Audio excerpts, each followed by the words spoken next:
नवी मुंबईमधल्या रेल्वे प्रवाशांसाठी एक महत्त्वाचा निर्णय घेण्यात आलाय।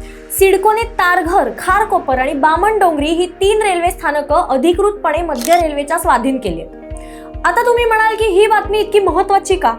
कारण गेली अनेक वर्ष या स्थानकांचा वापर मध्य रेल्वेकडून केला गेला होता, पण देखभाल आणि व्यवस्थापनाची जबाबदारी सिडकोकडे होती। विशेष म्हणजे वाशी, बेलापूर आणि खारघर, खांदेश्वर या काही स्थानकांचा देखभाल करार 2006 आणि 2008 मध्येच संपलाय, तर काही स्थानकांसाठी आजपर्यंत देखभालाचा करारच झाला नव्हता।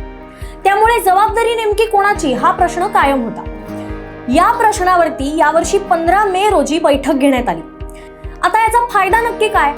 तर सर्वात मोठा फायदा म्हणजे स्थानकांची देखभाल, दुरुस्ती आणि प्रवाशांच्या सुविधांबाबत निर्णय घेणं आणखीन सोपं होणार आहे।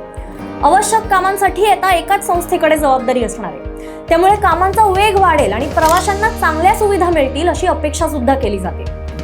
तुम्हाला काय वाटतं? या निर्णयामुळे नवी मुंबई रेल्वे प्रवासात खरंच सुधारणा होईल का? तुमचं मत कमेंटमध्ये नक्की सांगा।